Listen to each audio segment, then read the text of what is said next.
Nagluto nga po pala kami ng inihaw na pusit at saka nga po ginatang rema with dilis, o diba? Pero bago nga po ang lahat, magapalaot daw muna itong aking partner. Magabaka sakali nga po siya na makahuli nga po ng panos, at dahil nga po medyo maliwanag pa ang buwan, ay siya nga po ay magapalaot daw muna. Hindi na nga po ako sumama. Gawa nga po na medyo masama itong aking pakiramdam. Kaya naman inantay ko na lang yung gabi, at alas 11 na nga po ng gabi nang siya nga po ay nakauwi ng aming bahay. At ito nga po guys, ang kanyang nahuli na panos. O diba, sariwang sariwa. Libre na naman po kami sa pagkain ngayon. O diba, yan nga po ang kanyang nahuli. At dahil nga po sobrang gabi na, ay mukhang nagutom nga talaga itong aking si Mandaragat. Nagluto nga lang po pala ako ng dolis dyan, ng fried dolis. Naalala ko tuloy yung palabas na Mura Ami. Walang kakain hanggat walang huli. Ay, nako charot. Aba hindi nga po talaga madali ang nagapalaot. Yung sagwan ka ng sagwan, tapos hinihiling mo na sana'y marami kang mahuli at madala nga po sa iyong tahanan. Nako, ay hindi po talaga madali. Yan nga po, may 10 piraso siyang nahuli, at salamat sa Diyos at meron na naman po tayong malulutong pagkain at nakalibre na naman po ngayong gabi. At dahil nga po mag-aalas 12 na ng gabi yan, ay kakoy aligpitin ko na muna. Kaya naman inilagay ko nga po yan sa mas malinis na fishnet. Eka nga po ni partner ay wag ko nga daw po basain ng tubig at para nga po hindi masira dahil kinabukasan pa namin ito lutuin. Isasabit ko nga sana yung fishnet kaso baka kainin nga po ng mga galampusa na nagapunta nga po dito sa aming bahay. Inilagay ko na nga lang po to sa isang malinis na kasirola at isinabit ito. Dahil nga po madilim na at gabi na at gusto ko nang magpahinga, bukas na tayo magluluto. Madong adlaw mga kadiskarte. Halika at samahan mo na naman ako muli sa aking panibagong araw. Let's go! At dahil nga po magaluto tayo ng otang rema ngayong araw, ay ako nga po idali-dali nang pumunta doon sa aking mabait na kapitbahay para nga po humingi tayo ng bunga ng rema. Doon nga po yung puno ng rema sa kanila ay mababa at madali nga pong kuhanin. At bago nga po ang lahat, ako nga po dumaan muna dito sa aking partner. Eka ko ay umuwi siya pag break time at kayudan niya ako ng niyog. Siya nga po ang aking papakayudin ng niyog, at dahil nga po hindi tayo pwede magpersa-persa, bawal na nga po sa akin ang mga mabibigat na gawain. Ako nga po ay nag-iingat sa aking nga pong sarili dahil nga po mahirap na, wala tayong sapat na pera pampagamot nga po. Ito nga po yung sinasabi ko na puno ng rema at napakababang alam po ng kanyang bunga. Wala nga po dito si Tita Kleng, yung may-ari nga po nito ng puno ng rema. Ay kako magahingin na lang ako dito sa may puno ng kanyang bunga. At kako baka abutan ako ng siyam-siyams kaya hintay nga po dito sa may-ari.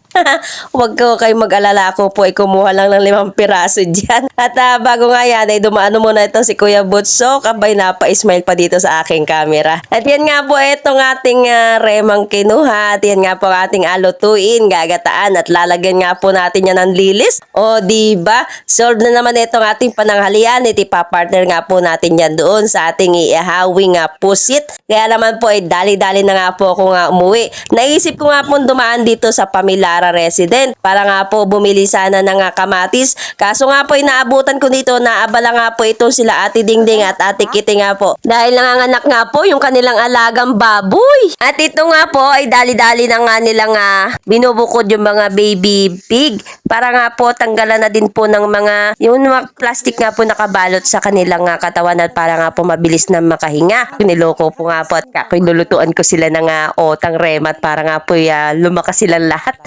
Ayain ko nga po sana si Ate Dingding ngayon magpamanos kami mamayang gabi, kaso mukhang hindi na nga po siya makakasama at gawa na nga bantay na nga rin po talaga itong kanyang mga baby. Ay, dito nga po napansin ko ang dami na nga po bunga nitong kanilang avocado. Ito nga po yung inahin at nanganganak nga po. Hinihimas-himas nga po ni Ate Kitty yung tinambawi para nga po ito'y madali itong makanganak, at ilang sandali pa nga pong lumipas ay lumabas na nga po itong kanyang baby pig. O diba? At yan nga po dali-dali nga po tinatanggal yung plastic nga po na nakabalot nga po dyan sa may bandang ngusot para nga po makahinga. Ito nga po dali-daling ibinigay kay Ate Dingding para nga po ibukod ditong mga anak nitong inahing baboy. Hindi na nga rin po nagtagal, umuwi na nga rin po ako ng bahay at baka nga po abutin ako ng siyam-siyam sa aking nga pong pakikipagmaritesan. Hindi po ako makaluto ng aming pananghalian.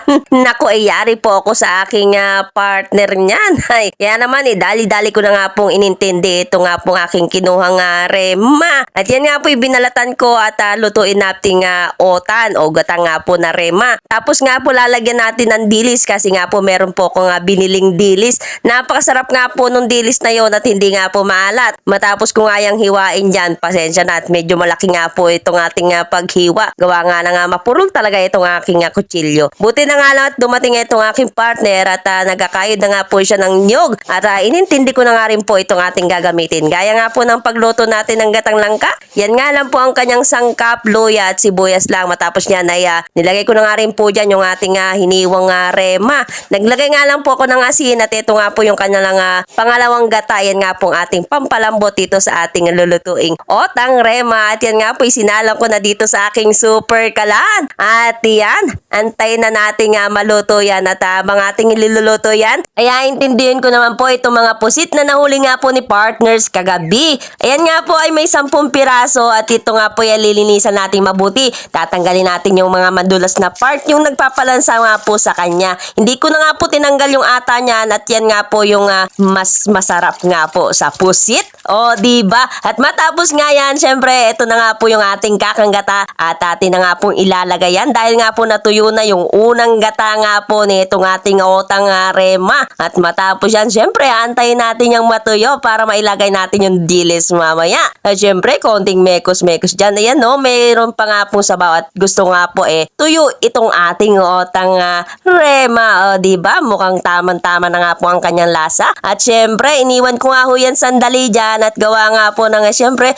maghahanda naman tayo na itong ating sangkap naman para po dun sa ating iihawin na pusit. Yung pampalaman nga po niya doon sa loob. Yan nga po at naghiwa na ako ng mga luya dyan. At yung apat nga po na pirasong kamatis na hiningi ko nga po kaya tikiti kanina doon sa kanilang bahay. At eto nga rin po yung dilis na ating nga pong ihahalo doon sa ating otang rema. Nako, napakasarap po ng dilis na yan. Hindi nga po siya maalat. O diba? Napakasimple nga lang po nitong ating lutong otang rema. At yan nga po ay tuyo na yung kanyang gata. At ilan sandali pa, hinain ko na nga yan sa mas malinis nga po na pinggan. At eto na nga po ang ating simpleng otang na rema with dilis. Napakasimpleng lutuin pero napakasarap naman talaga. At syempre, bago ang lahat, sasandukan ko na muna netong otang rema sina mama at papa doon nga po sa kabilang ng bahay. Kasi naman napakasarap nga po talaga pag meron nga pong otan. At happy birthday na nga rin po dito sa aking father dear. Nawa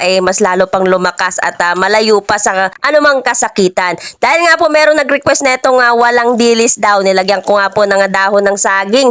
Dahil nga po ibabiyahe ko dito sa initan at baka po sumakit ng tiyan. Dito nga po kina Nanay Jody at para na rin po bumili ng ilang sangkap doon nga po sa ating lutuing inihaw nga po na pusit. At hindi na nga rin po pinabayadan sa akin yung sibuyas. Palit nga daw doon sa akin nga pong sinandok na otang rema sa kanya.